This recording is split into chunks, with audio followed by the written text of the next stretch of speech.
Joy was perhaps the best word to describe what King Alfonso II felt on that fateful moment he received the news of the discovery of the tomb of Saint James the Greater in the fields of Area Flavia, which is now Santiago de Compostela.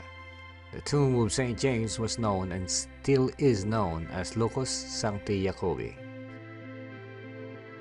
For one moment I reflected and imagined myself to be one of King Alfonso II's many escorts. Being in a king's entourage must have been a daunting task, especially in the Middle Ages. Without the modern amenities and state-of-the-art resources that the 21st century provides, I wonder if we can somehow replicate to the best of our ability that ancient Camino today. This means walking the Camino with no plans, no reservation, no maps, no GPS. As modern pilgrims, we have one big advantage. We have the flecha amarilla, or the yellow arrow. Just follow the arrow and rely on the kindness and the goodness of the Asturians. Can we do it? Let's find out. Come on, let's walk the Camino Primitivo. Now, past Caminos, the pilgrims from Spain would tell us that it's very easy for them to walk the Camino. Muy fácil. They just hop into a train and off they go. Today, we're gonna do exactly like that. Like a local. As in our past Caminos, this Camino will still be a spiritual retreat for us. This time, we reflect on the book entitled The Power of Silence by Cardinal Robert Sarah. Come join us as we walk the most ancient of the Camino routes. Let's experience its heritage sites, the wild landscapes, and the beauty of nature at its best. Will we find God in all of this grandeur? Oviedo is a medieval city more important for Spain than it is to Woody Allen's movie Vicky Cristina Barcelona. This World UNESCO Heritage Site was founded by two monks in the year 761. It was raining when we got to Oviedo. We kinda expected the rain as Asturias is known to rain a lot. That's why it's so green here. Oviedo is where we start our Camino Primitivo. We went to Mass and we noticed that there's a lot of devotion to Our Lady of Covadonga. The locals call her as La Santina. Camino Primitivo is the original route that King Alfonso took. It was the very first known Camino for a lay person.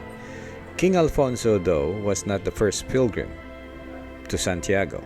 It was Bishop Teodomiro o Padron who was the first pilgrim when he knew that St. James' tomb was discovered by the farmer Pelayo. We then walked around Oviedo and we saw a lot of sights, beautiful sights, and we enjoyed it so much.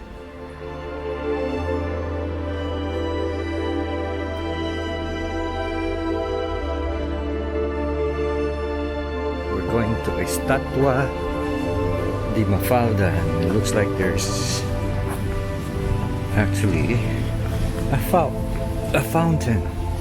That's beautiful. And there's a maple tree in the middle. Oh, they love Japanese stuff here.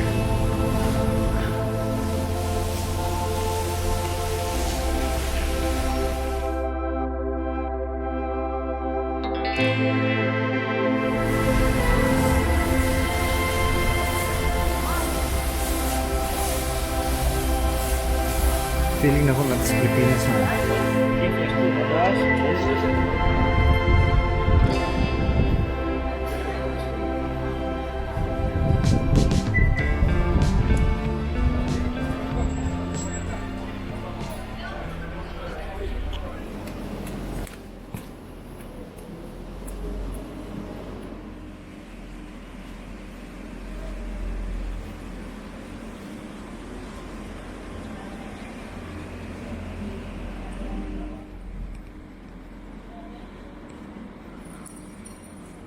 With hands to the arms of St. James in Santiago, may you go back to your home full of light and joy.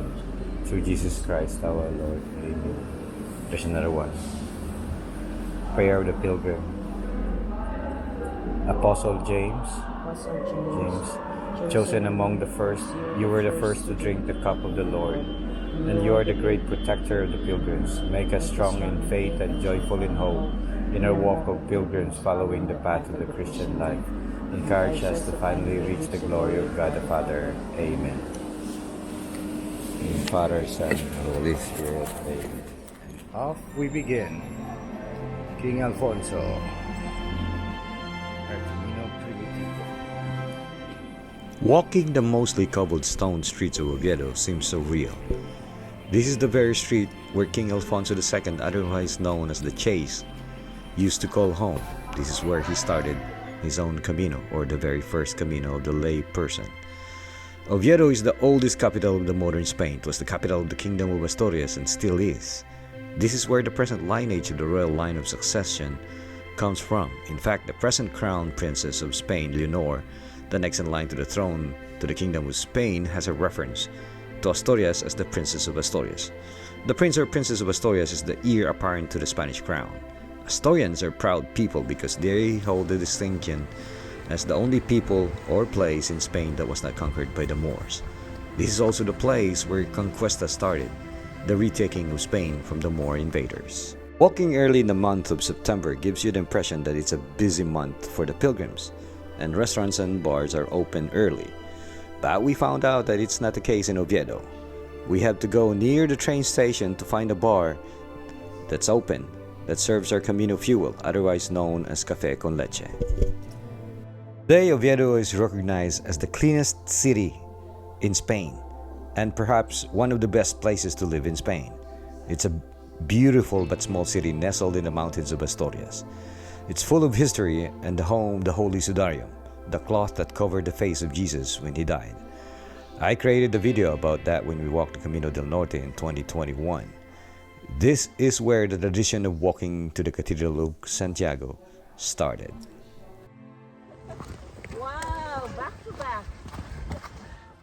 Okay, I see. He agrees. The cow agrees. Did you see that? When Eileen said that Baguio, this is prettier than Baguio, and he said, yeah! You didn't hear the cow? I hear the cow, yeah. He agreed. The only one or not? Yeah.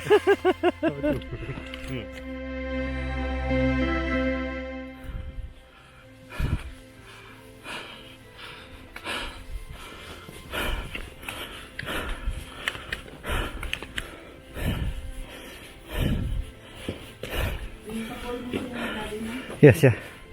Ay, tubig. Liog.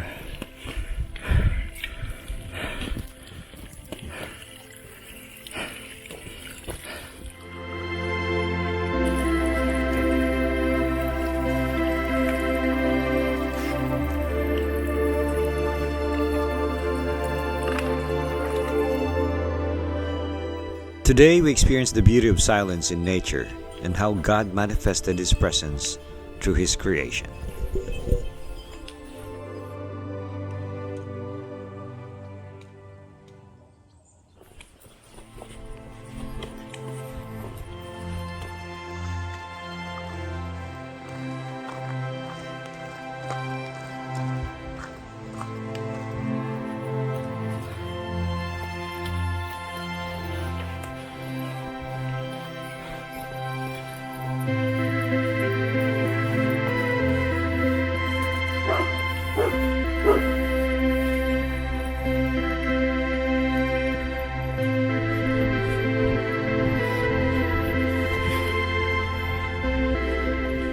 This part of Spain is so green from the continuous rain that even the roads had moss. It was so slippery that I had my first accident when doing a zigzag on a downhill.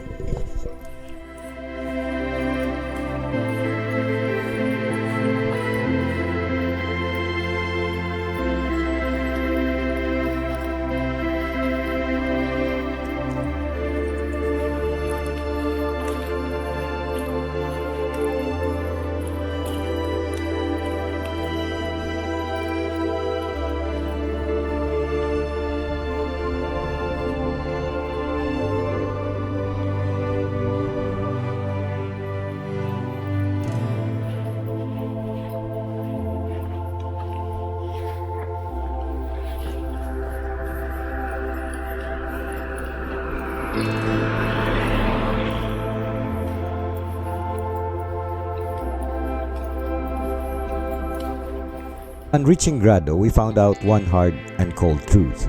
Grado is where all the pilgrims stop for the first stage of the Camino Primitivo, and they all have reserved all the accommodations, including albergues. However, St. James always intercedes for us. God sent us an angel. Her name is Bianca. Bianca works in one of the hotels in Grado, and she speaks English. She volunteered to help us by calling every available accommodation within 10 kilometers of Grado. She finally found one albergue on top of the mountain, but there's a catch. We have to walk 4 kilometers more, and it's off the Camino route. It was getting late, and it's uphill, and it's a first come first serve basis. So if we walk and get there late, there's no guarantee for a bed for us. We decided to get a taxi to get there. The taxi driver was kind and we were able to get a bed for the night. We'll worry about getting back to the trail tomorrow.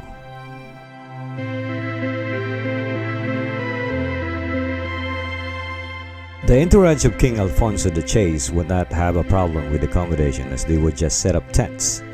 So our first trial to be a pilgrim of the Middle Ages failed big time.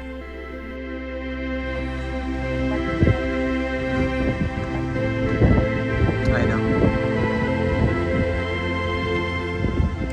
Senor Domingo, the hospitalero of the albergue we were staying, is one of a kind. He's strict, very strict, and somehow annoying. But deep inside you know he's a good person. Oh well, we survived the eccentricities of the night.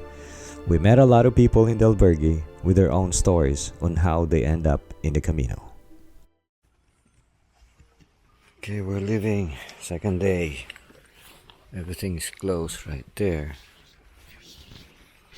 We're gonna pray here outside the church.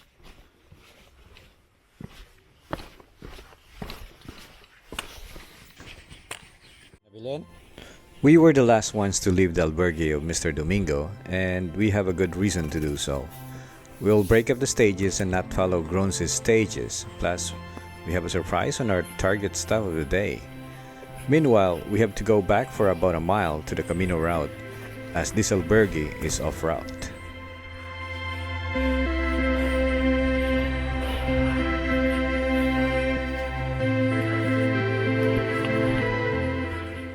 The Primitivo route is notorious for being brutal in walking really steep uphill and really steep downhill. That's how our morning started.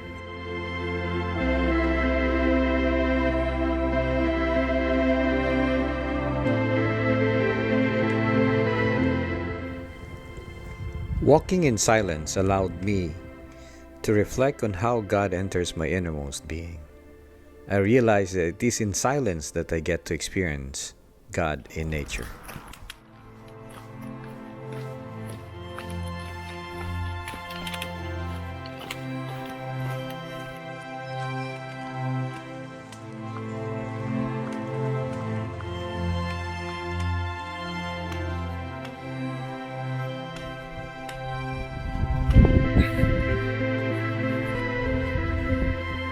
Stream, very small one.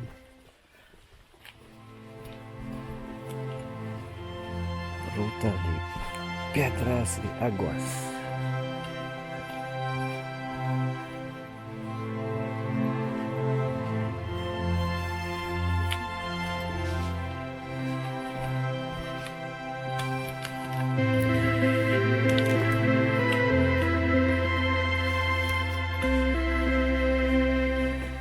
Wonder if King Alfonso walked most of the time, or he was riding a horse-driven carriage when he did his very first Camino.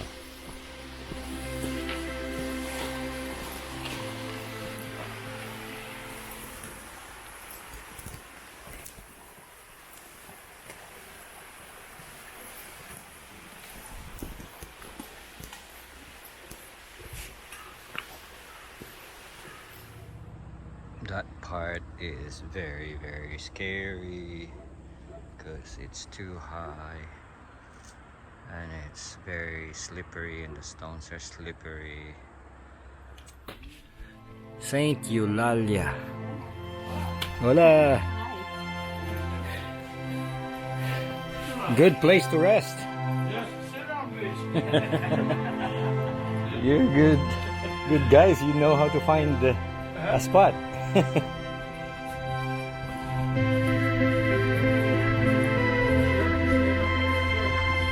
Oh. Wow.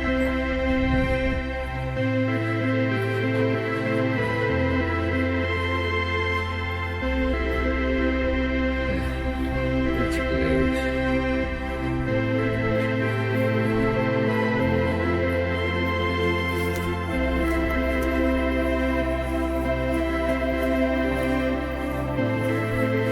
It's close. It is. Huh? Yes, Texas. Yes, Texas. We got to Cornellana, our stop of the day, when the locals are still having breakfast, and we found a local delicious delicacy called tarta di queso.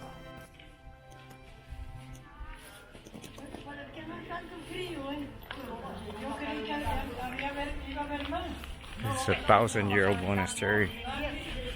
1024. And this is 1 century. Crazy, huh? 1,000-year-old going to a mass in a church that was built in 1024. This year is 2024. That's crazy. Today is the 8th of September. It's a Sunday, and it's the traditional birthday of the Virgin Mary. We then went to a packed church full of locals for the Holy Mass. It's heartwarming to see a lot of parishioners on this 1,000-year-old monastery. We were the only pilgrims.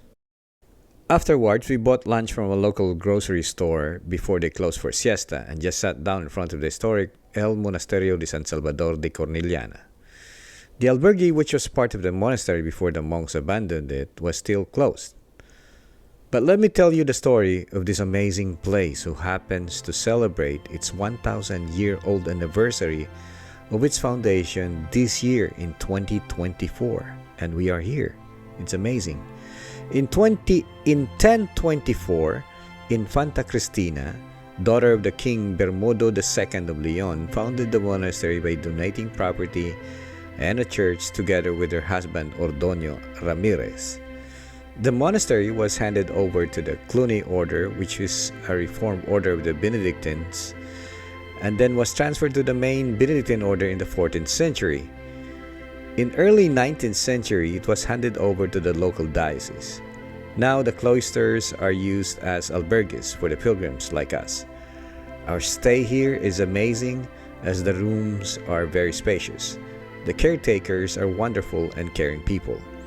I would stay here again. After all, as religious pilgrims, it was an honor to stay in a 1,000-year-old monastery whose history and influence in this area is significant, especially in spreading the Catholic faith.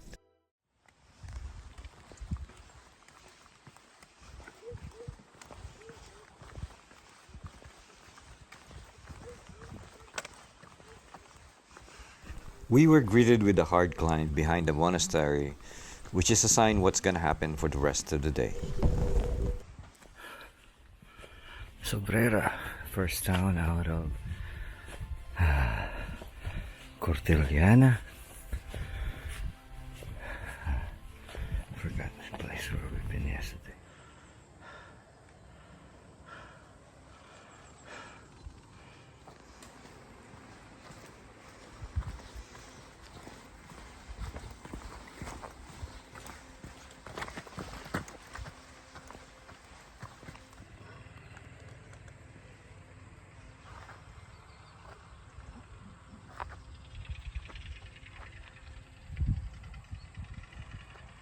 So it says Fuente Caliente. Let's see if it's really hot.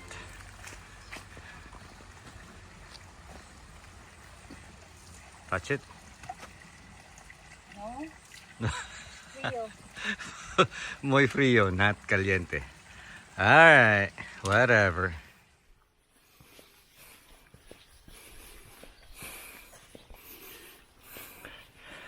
Nuestra Señora del Carmen de Camino or something like that. We're gonna have a stamp here. Boom! So it's day 3. We are 267 kilometers away from Santiago. That's what it says there.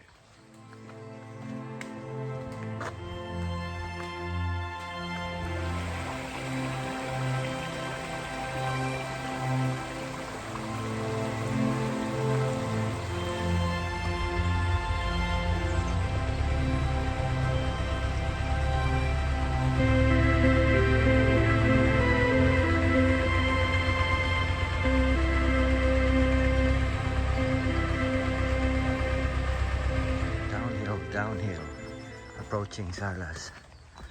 It's about 7 miles, I believe, from where we were.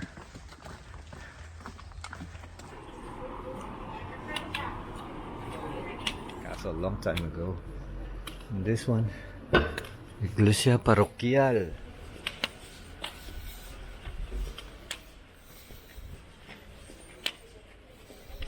Salas. Yep. Kitang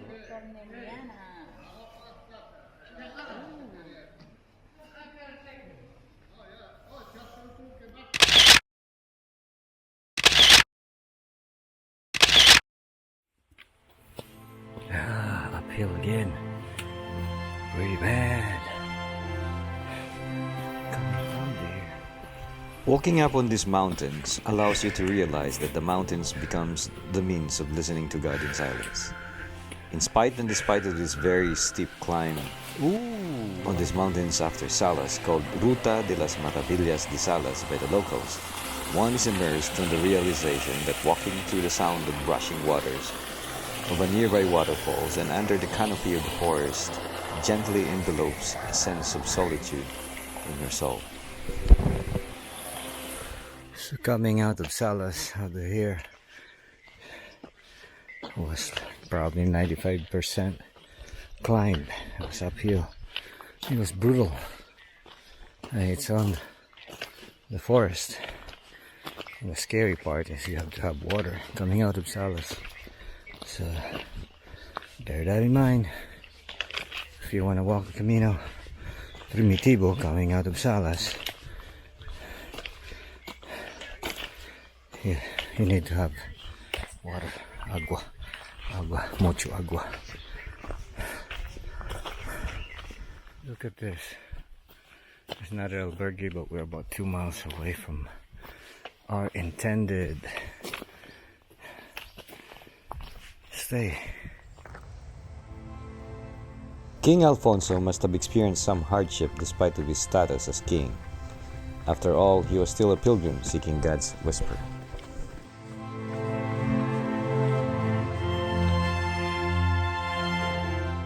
So we're finally here.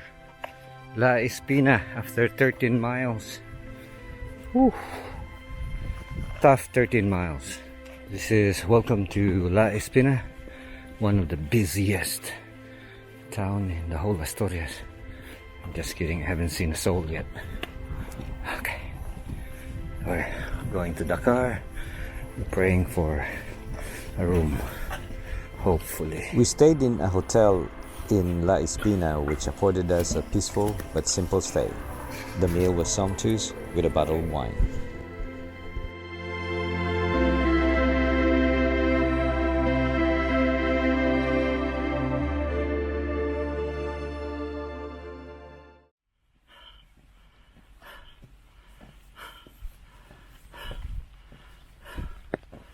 Okay, goodbye. Good morning. Look at them. So pretty. They're cold, I think. Pretty muddy today. Lots of uphills. Really muddy though. Going through a lot of farmlands. You can smell the cow poop. And it's rainy. Not very strong, but rainy. Like a mist. Look at this. Very muddy. All the way there. Whew. The early morning mist turned into light rain, yet the trail painted a very different picture of a very sticky mud and a very slippery rainwater. This is a beautiful walk in Tineo along the park. Nobody's here. It's Tineo down there. And plums or apples? Apples. Orchard.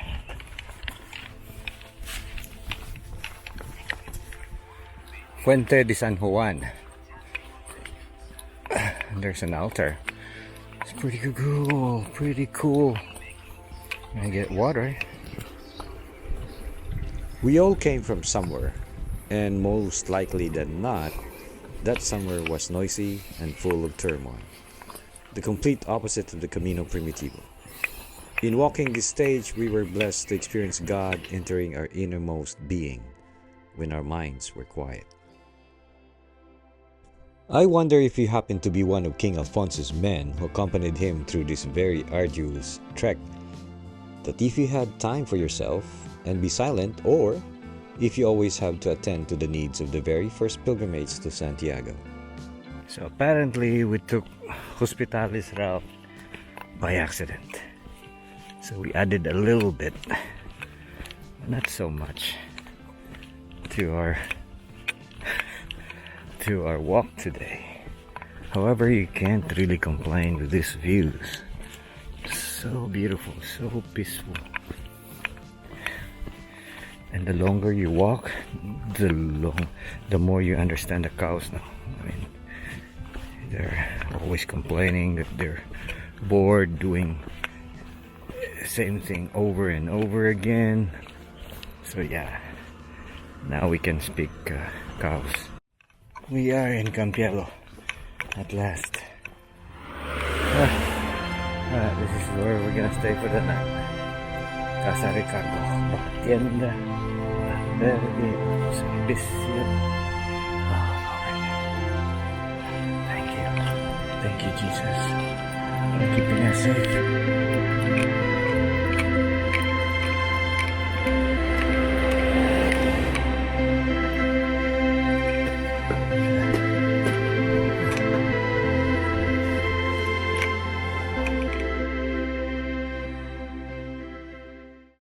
Good morning, day 5. Ooh. And wake up in the 40s, but look at the view, not too bad. Campiello, it's freaking cold. What the heck? And I'm wearing short sleeves. Woo. Looking at these flowers. We don't know it's wildflowers, but we don't know what it is. If you can identify this, that will be really great. And check this out. So we're at the same level at the clouds, and at some point we're above the clouds. Oh, my wife is so fast and so slow.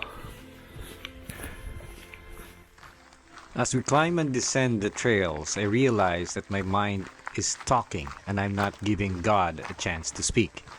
Or maybe God is silent all this time. His words only exist in the silence of nature. His words can only be discerned in solitude.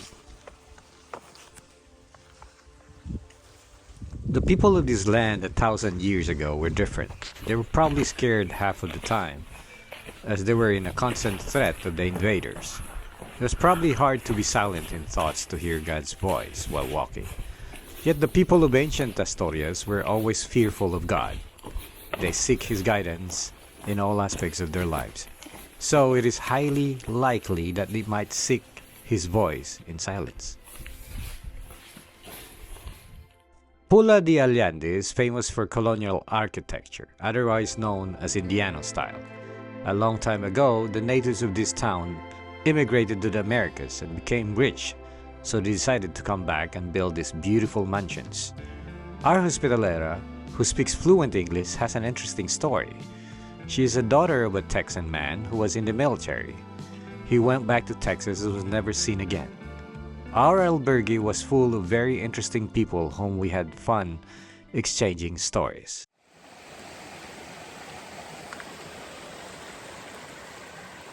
Morning. It's a little day 6. And it's a little drizzling.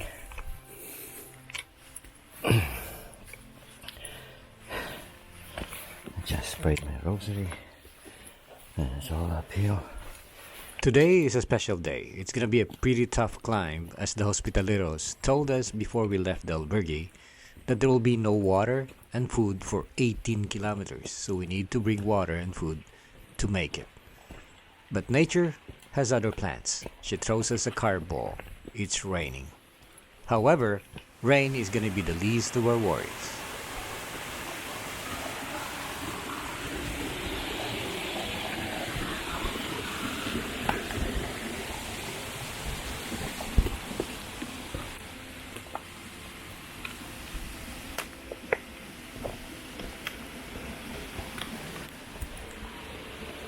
Up we climb and climb and climb some more.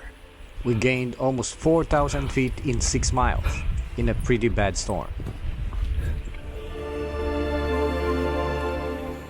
When everything hurts and uncomfortable, it's really hard to seek God in silence. All I can hear is rain that makes me cold and wet. My heart and lungs were about to explode every 100 feet of elevation gain.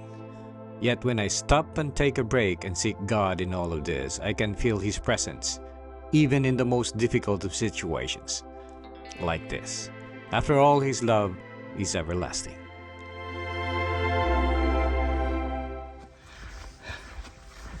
I saw a chapel. Maybe a good place to rest. Oh, this is a village, a really small village.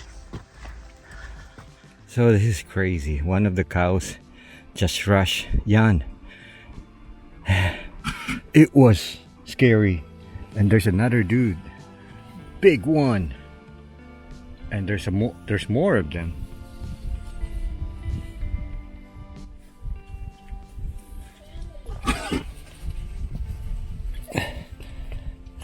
We're stuck here.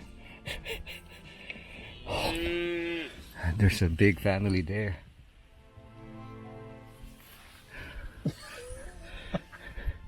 Just slowly.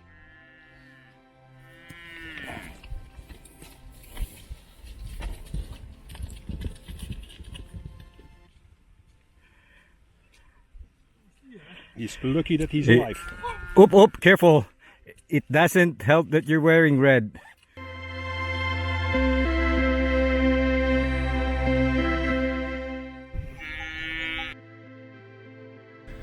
Iglesia de Santa Maria de Berbedeiro. So we are in Berbedeiro. We still have 2 more miles. As King Alfonso's entourage, it would have been the most difficult and trying day. They would have to push the king's carriage along with all the baggages up to these mountains. It was their welcome to the Camino moment. Nevertheless, pain and suffering was part of the pilgrimage. Welcome to La Mesa, or a Mesa.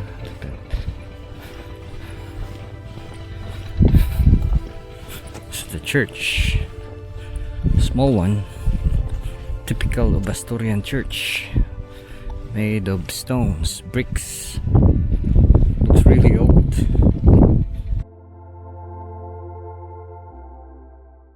We have another dog.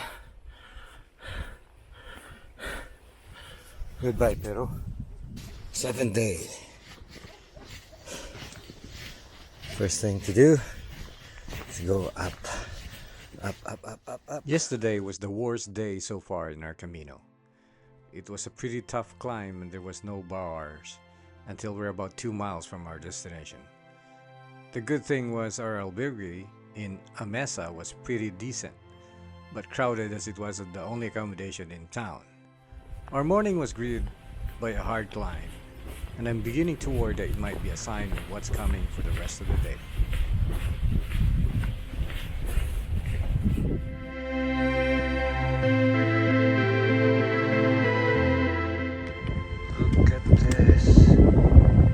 next day.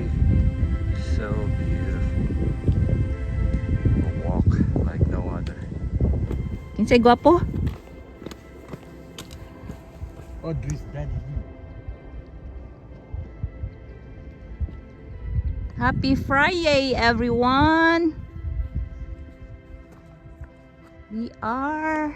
Today is September the 13th, 2024.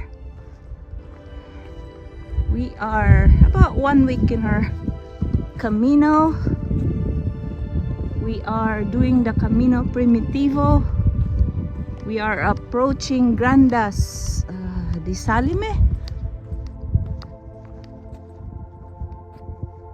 Look at the river.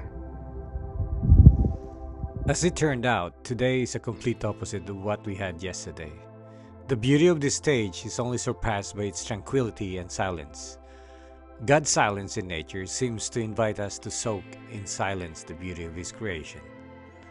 I was supposed to reflect on the mystery of what I am seeing, so I can see a glimpse of the great mystery of man in his small joys, much sufferings and terrible pains. I failed, as I was overjoyed on one of the most spectacular walks in all of my Caminos.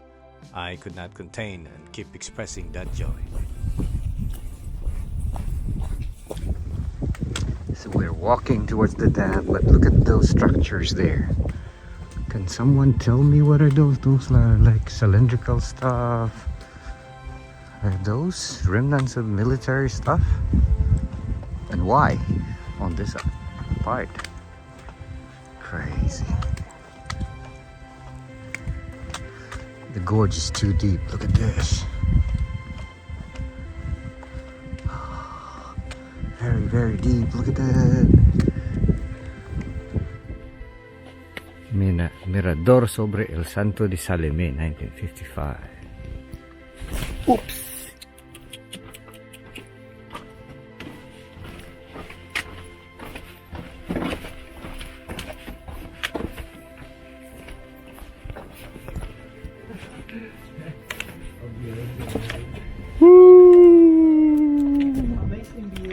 Uh-huh. Holy smokes. Dang. Hey, way better, man. Way beautiful. Way better. Way better. If you like desert, you go to Texas. Yeah. We are at the dam. Look at that.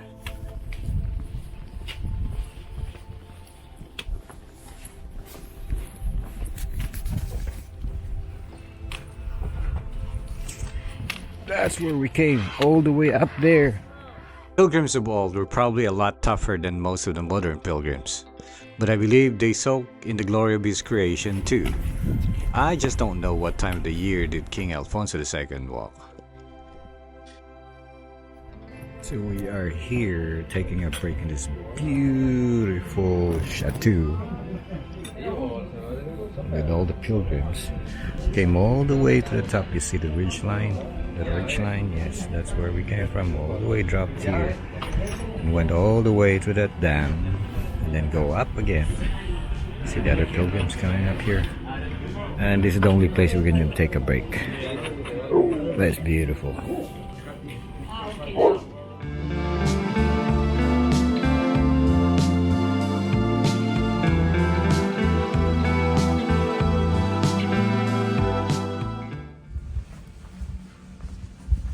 Colegiata de San Salvador. That's the name, el nombre. It looks very old.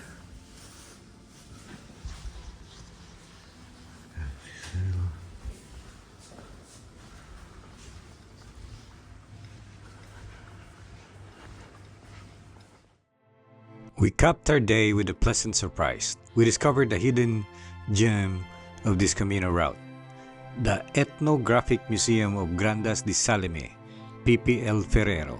It is technically a time machine of how the Asturian culture evolved over the centuries. See that later.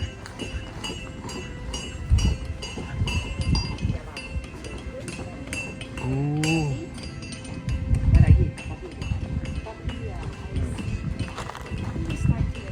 Okay. Gracias.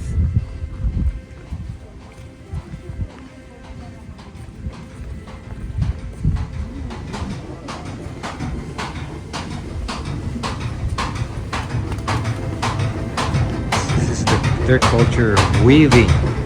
They're actually weaving, probably. Cereals. Molino. Green.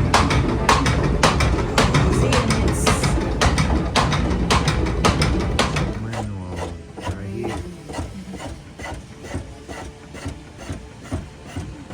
See that? And those are the products right there. Amazing. Grado.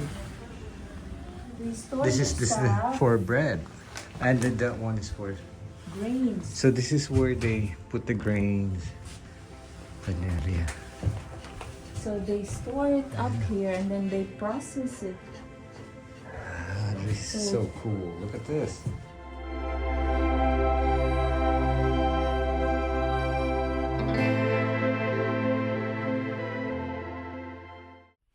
Welcome to our early morning walk. Day 8. We passed by Campiello. Lord bless us.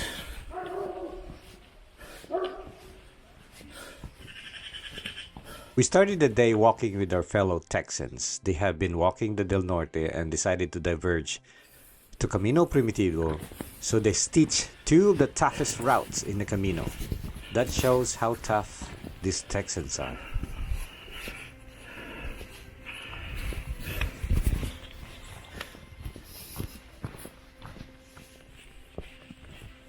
That is so beautiful. Look at this. There's a spider. Praying while witnessing the beauty of God's creation in the Camino Primitivo is not very difficult. You wonder and you thank God and praise God for allowing to experience such a great gift. Walking in silence allows one to feel the surreal affection that God provides him when walking the Camino. We walked with some Taiwanese friends for several miles, enjoying their company. For the last 1,000 years or so, the trails and passes for this route must have changed so many times. Still, King Alfonso must have stayed for the night where there is ample security.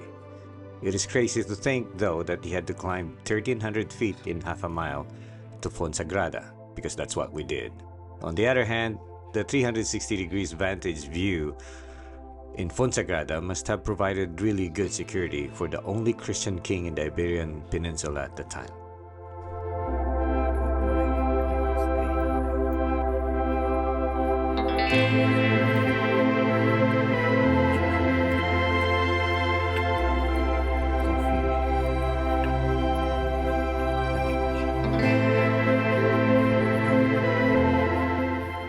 We had a pretty good dinner last night in perhaps the best restaurant in town. This place is one of the places that perhaps most pilgrims in the Camino Primitivo can never forget. It was because of the notorious steep climb to the top of the hill where Fonsagrada was built. But once you're here, your perception changes, especially when walking and exiting the town when the sun is about to rise. God's paintbrush with the colors from the sun is unbelievable. The view of the Galician countryside screams sacred silence. This is when we realize that even non-believers are surely at God's disposal. For us, as pilgrims, it's just a simple but total surrender of our lives to God. Imagine that you're a page to King Alfonso. Can one really claim to know exactly the purpose of this walk? Yet, you trust and entrust your life to your King. Today we walk with a pretty Czech girl and a Brazilian from Canary Islands whose best friend is Filipino. Anyway, we had a good time conversing with them. Yeah.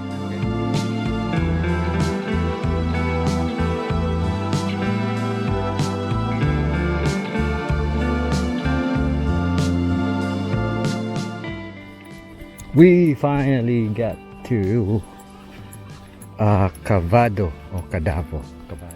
I forgot.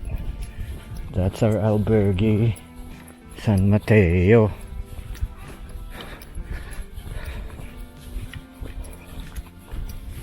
Right there, behind it, cafe bar.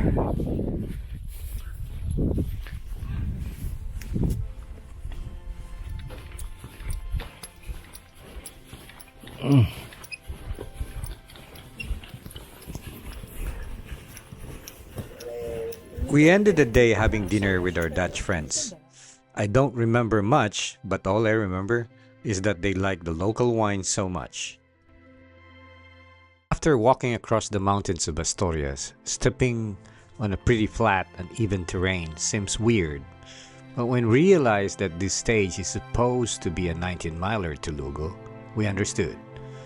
On the other hand, we decided to make this day a short one. Good morning. I think it's day 10, and for the first time we see a deer. I mean, not see the deer, but there's a sign that there are deers in the stage. So beautiful here, so quiet. We started late because we're going only halfway to Lugo. We have a reservation. We're just gonna do 9 miles instead of 18. And the first 1 mile was pretty tough. It's all uphill, very steep. But it's okay. It's on the first hour or first few minutes of first hour of the day. You still have a lot of energy, so still okay. Hitting the sole of our shoes on the pavement produces a different sound this time. Yet the tree seems to invite us to listen to God in nature in silence. This farm life in Spain. Look at this. A lot of hay.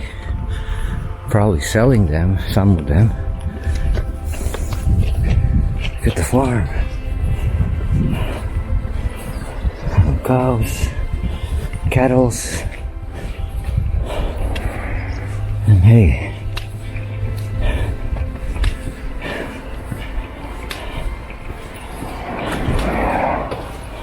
Passing by a lot of farms, big and small, made me realize that the entourage of King Alfonso must have relied on the goodness and kindness of the local people for their daily needs and provisions.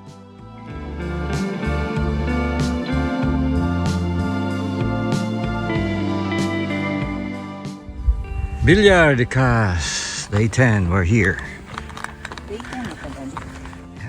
The day ended with a total surprise. Our group, the primitive people, that's what we call ourselves because we're walking the Camino Primitivo, found ourselves staying in the same albergue. None of us has told one another where to stay for the night.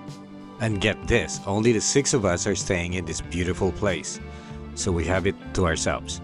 So we did the tapas crawl afterwards, Camino style, meaning we never left the dinner table. We enjoyed each other's company so much that the hospitalero has to beg us to go to sleep as the night is getting late.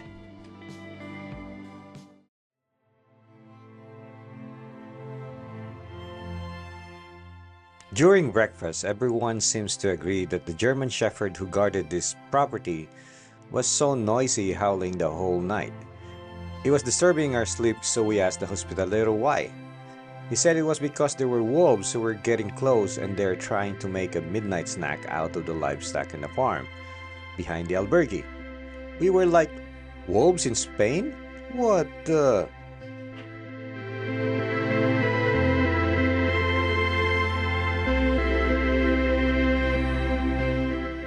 Today's destination is a real ancient pilgrimage destination, and I will tell you later why. As Catholics, there's a place where sacred silence encounters the presence of Jesus Christ. Look at this, Shayuti, or how do you say this in English? For the first time, I was passing by and it smelled very familiar. Sampaguita smells so good. I don't see this much in Spain. Woohoo! Go there. Welcome to Lugo. Hey, look at that. There's a bridge. I mean a bridge.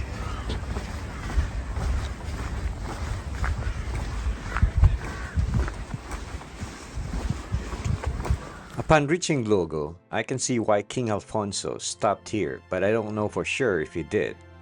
But if he did, he had an important reason to do so. I believe King Alfonso was a man of faith. You see, Lugo has a unique tradition that might not be found anywhere else in the world. They have a 1,500-year-old Eucharistic adoration.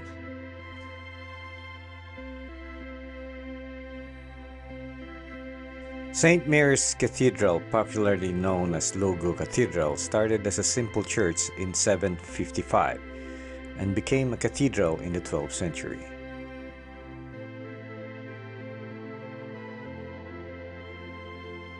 Although its name is Cathedral de Santa Maria, its patron saint is Saint Francis of Assisi, whose feast day is October 4.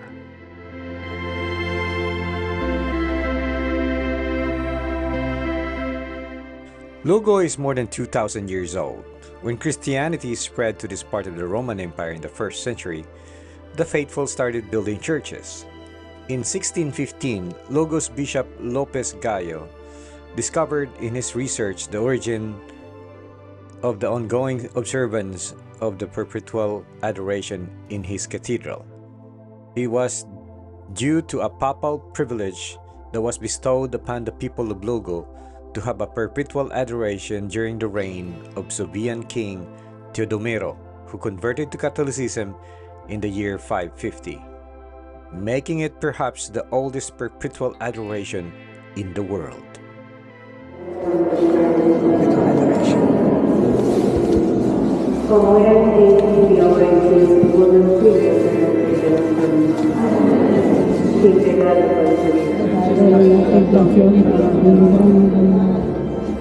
Dios te salve María, llena de gracia, el Señor es contigo, bendita tú eres entre todas las mujeres y bendito. We were so blessed to pray the Rosary and to have a Eucharistic adoration, encountering Jesus while kneeling in front of the Blessed Sacrament that dates back 1,500 years.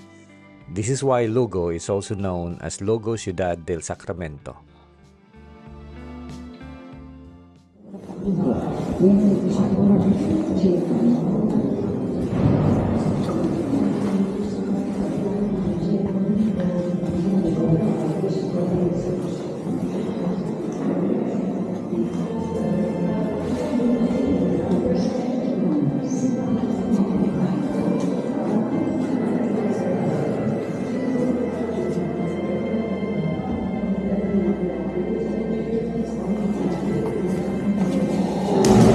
How are you?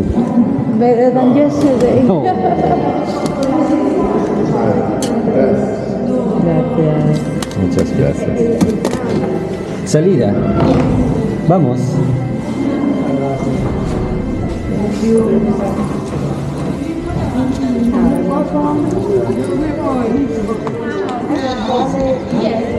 Adiós. Chao. Buen camino. Vaya con Dios.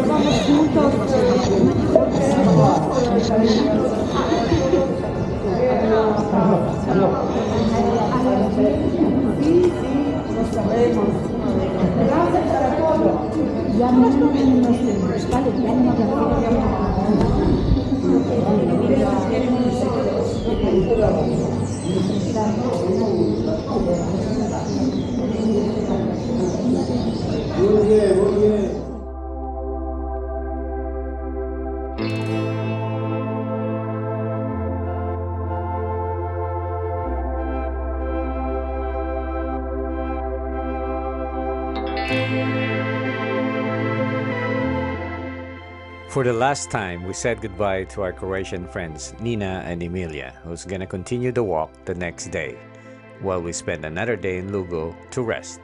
Kinda.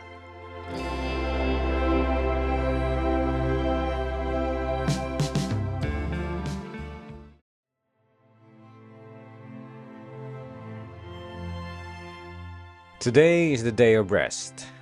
Not really. We're going to explore Lugo, the most intact Roman walled city in the world. Lucus Augusti, as it was known then, was the capital of the Roman Galicia.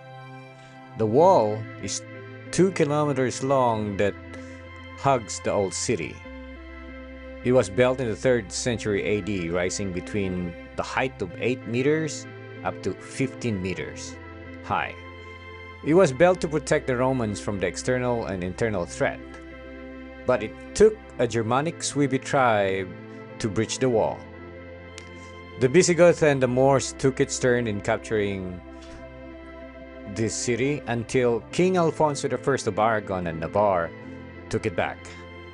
It has 10 gates and 71 towers. Nowadays, the pilgrims going to Santiago pass by under these ancient gates. There is an annual festival called Ardi Lucus Festival during the month of June to celebrate Lugo's founding as a Roman colony in a Celtic culture. Another gate. So it's the garden. Cool. People just walk here.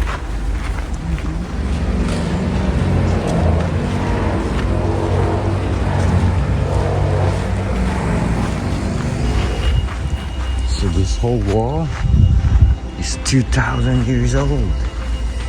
That's how the Romans built it. Built it so strong. Probably 3 meters wide at the narrowest, and probably 7 8 meters at the widest. That is crazy.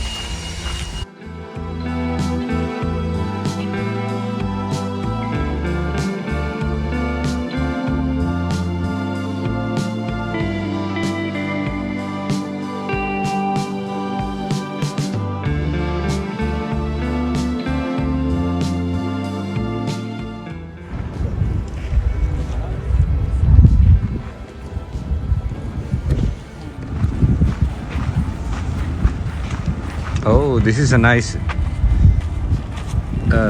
picture.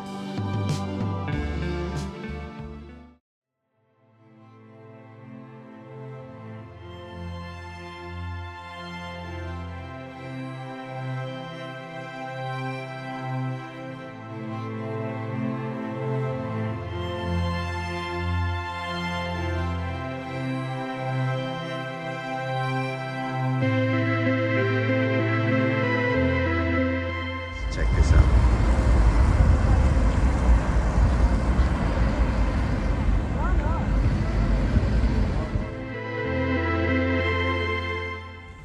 So this church seems new, but it was built in 1621.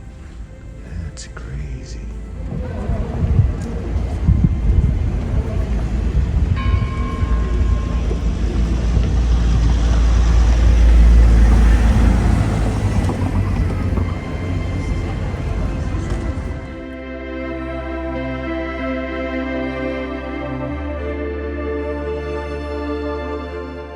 Walking inside this peaceful church reminds me that there is something totally different situation outside. The rat race, the overburdened stress of life, and the fractured world. Each pilgrim on this Camino has a deep yearning, an undying desire to seek some consolation, solitude, healing, affirmation, peace, and even forgiveness.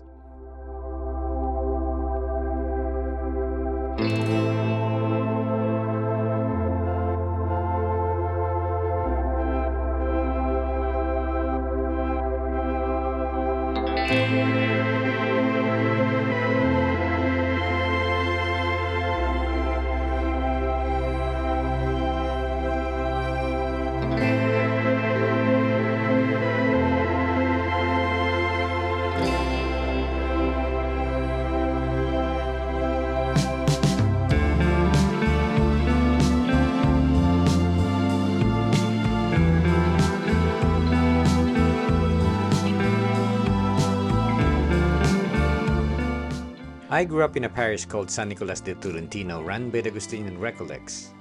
So I am very surprised that I found this poster. As a secular Augustinian Recollect, I am flattered. Eucharistic adoration started in the year 447. That's a long time. And the passet? Is it one of the... Yeah, I don't remember much. So is this the stages? Mm-hmm. Grado.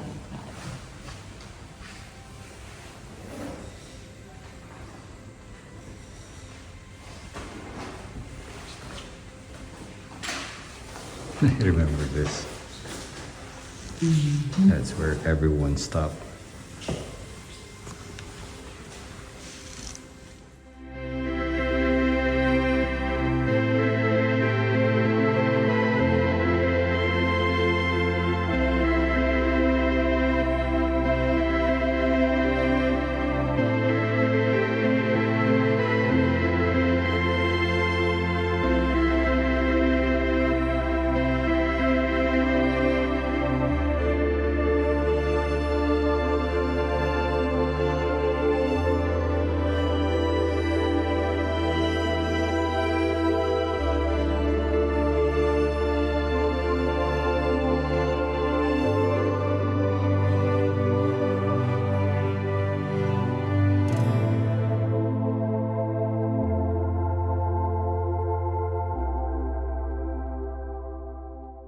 Having a fully furnished apartment for 2 nights means we can have an American breakfast using Spanish ingredients.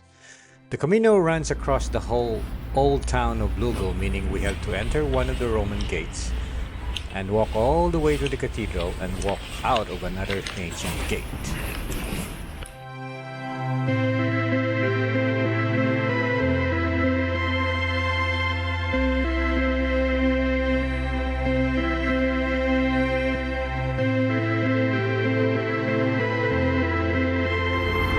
Calzada da Ponte. A lot of pilgrims who walk with us today were strangers to us. Most of these guys actually just started in Lugo to comply the minimum distance required for Compostela. Leaving early from our accommodation means a lot of Spaniards are still sleeping. Yet Lugo is waking up as we are leaving the city. We leave the noise and the distraction that comes with it. As we walk through the suburbs of Lugo and its countryside, the noise of the city is replaced with solitude and silence. And as I reflect, what solitude and silence provides is actually a time to seek God's will. There's the Roman. Huh? Yep.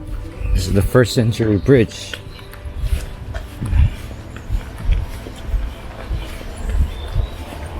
There's a Roman dude. There's a Roman soldier. Uh-huh.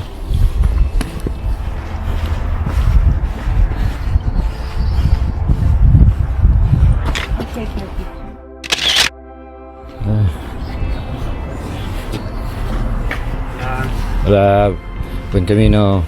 So this is a 1st century bridge.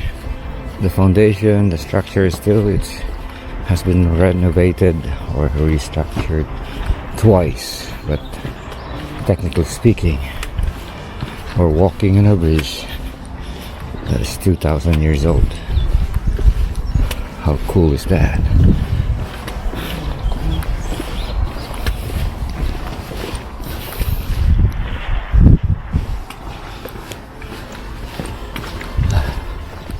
King Alfonso's Camino would have been different. It didn't have the noise and distraction that the modern world provides, or at least not the kind of noise we have. But there's perhaps one thing in common that the modern world is having with the first Camino. It's the solitude and silence and the opportunity to seek God's will.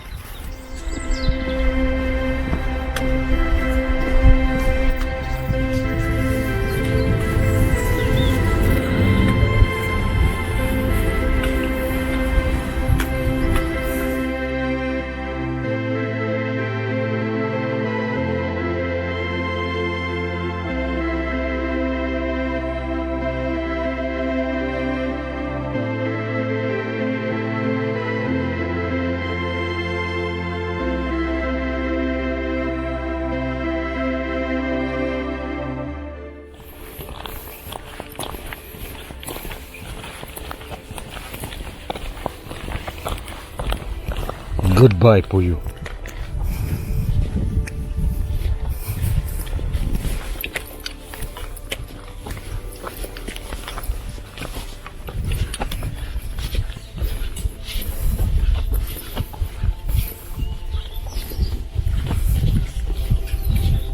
This stage was mostly walking on the road, which is pretty tough.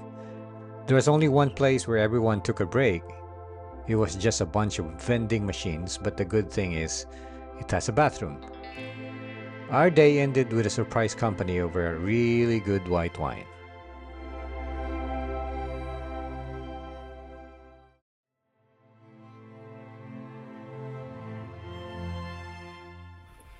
Day 14, I think. Leaving Burgo something. I forgot. It's a beautiful walk. It's 53 degrees Fahrenheit. Or 52, sorry. Came from there. It's a beautiful albergue on top. Not too bad. But since we were short of 4 kilometers yesterday to the intended stage, we're gonna cover that up today. That's gonna add to the 20, so we're gonna do a 24 kilometer day, which is not bad, I believe. For the first time in all of our Caminos, we walk with our fellow Americans who are really pilgrims. They seek God in the silence of nature. Jim and Lori stayed in the same albergue where we stayed last night. We had dinner together and enjoyed each other's company. Lori, watch out for this guy. He's working. Nina. So apparently the guy in this car did the whistle and the rest of the vacas or the cows just followed him. That is so cool. Unbelievable. Today's walk is along the carretera, or road, which is not the ideal Camino for us. We pass by old bridges, churches, and the serene countryside of Galicia. People of this part of Spain has been living the quiet life for more than 1,000 years. A lot has changed and a lot has remained unchanged. The ones that remained unchanged has the fingerprint of God. The subtle sunrise, the trees, the wind, the mountains, and all creation makes no noise. It is the best example of God's delicate, pure, and silent love for us.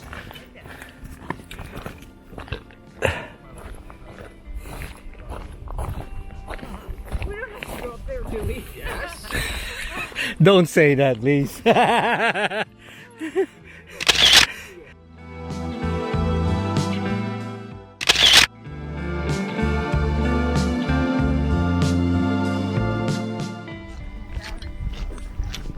Uh-oh. No more battery? For your phone? For your phone? I have an extra battery if you want. Yeah, no, I've got a charger too. No, a Heavy one, actually. A battery pack, you mean? I do. Okay. Look at this, so beautiful.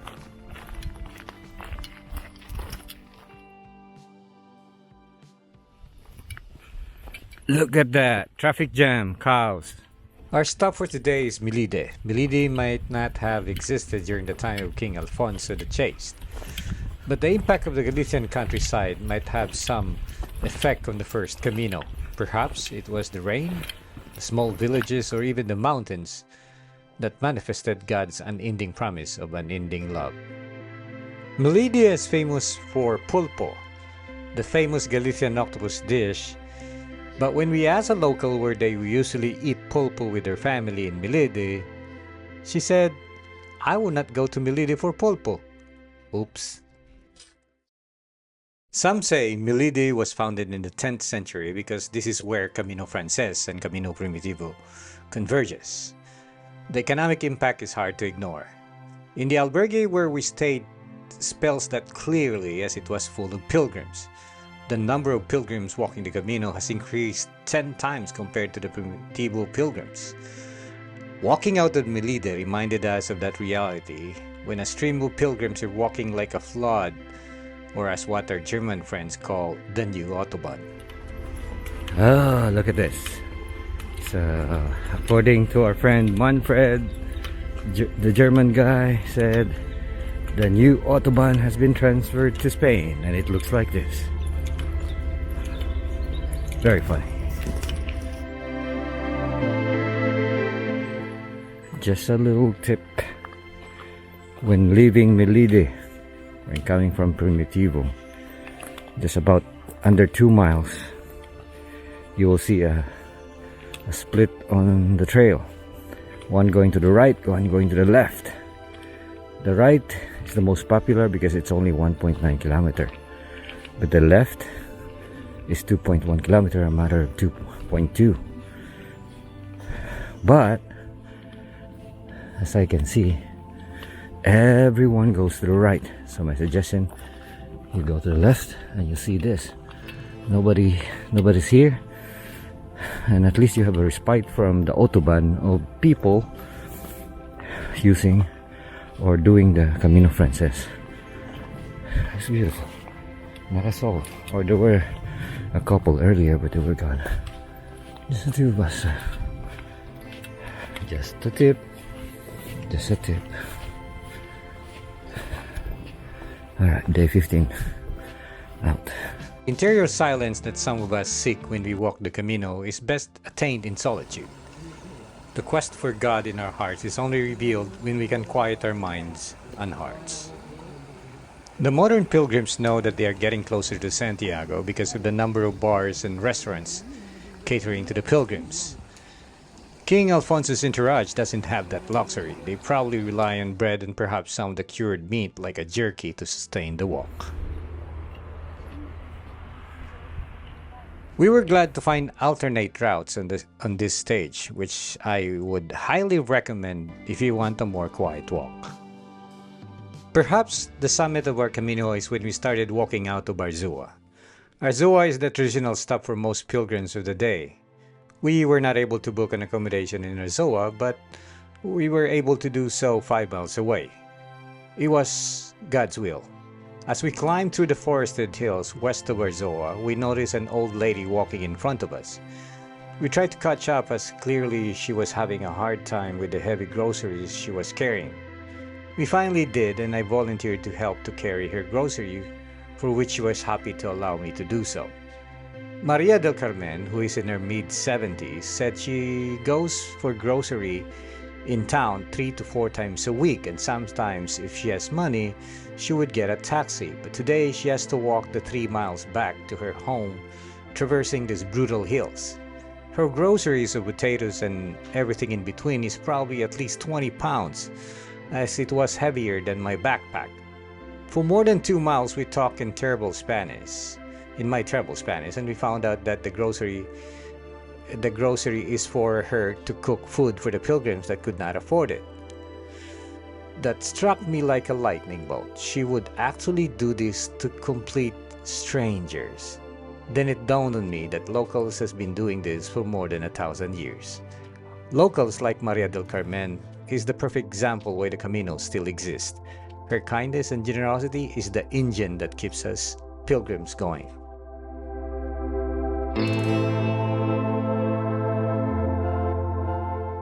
Since our albergue was off-route, we have to go back to the Camino, and again was introduced to a sea of people doing their own Camino. I highly suggest you don't do the Camino Frances between June and September if you want a quieter Camino. It doesn't help that both walkers and bikers share the same Camino trail most of the time. Discovering oneself in the Camino is probably more prevalent than we care to admit. Reflecting the events of our lives can lead us to realization that we are learning more about the wisdom and knowledge of God. Just like the Camino, our lives is full of happenings where God showed Himself through the faces of others and the blessings and the graces of the events of our lives. Oftentimes we forget that pilgrims walk not only to ask for something, but in a spirit of thanksgiving. King Alfonso must be very grateful and thankful that the remains of one of Jesus Christ's best friends is just a day or two away. We went to a Holy Mass packed with locals. We ended the day with a dinner in a cool, modern, and pretty popular place for pilgrims.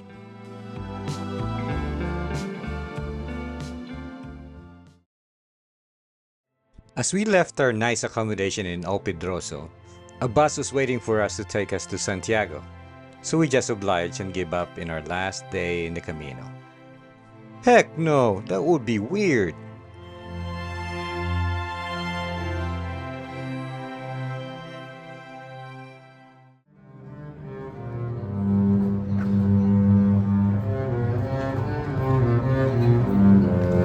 Gracias. No importa, tranquilo. Buenos días.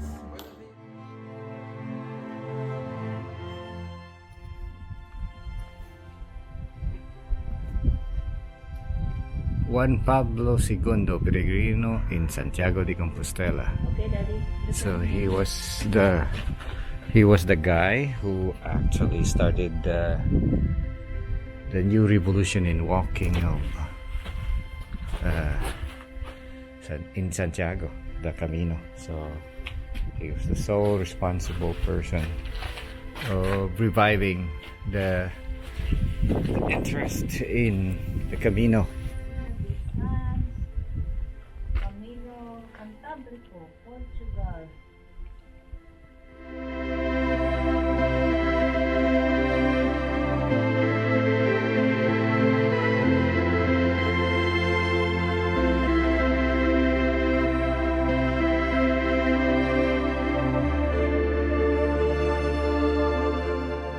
This is Monte di Gozo.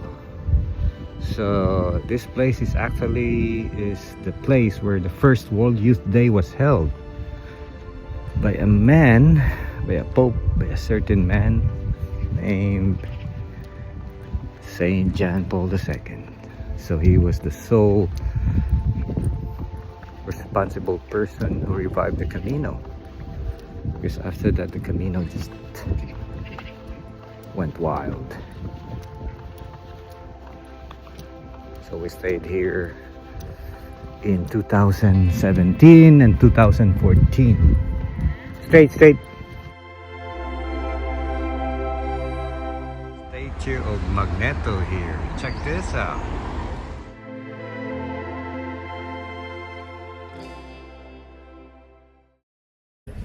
Here we are.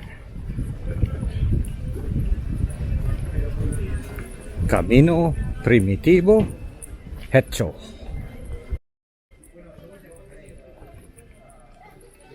A lot of times, we notice that the people who get to Mass early are the ones who leave late. It's because they take time to pray in silence, before and after the Mass. The Camino affords us a lot of silence. I believe a real pilgrim will try to seek God in the unfriendliness of the concrete road and the beauty of the mountains. Yet as we soak in the glory of the external beauty of His creation, the real effect of the Camino is in the very depth of our hearts.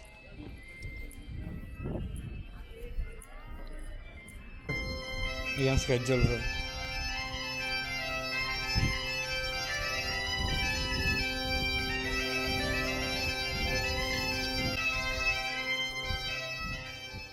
King Alfonso the Chase, as he is known, has probably revolutionized the Christian world, not only in Spain but throughout Europe. Little did he know that it was because he sought God in silence that he was able to walk to one of the greatest pilgrimage destinations in the world.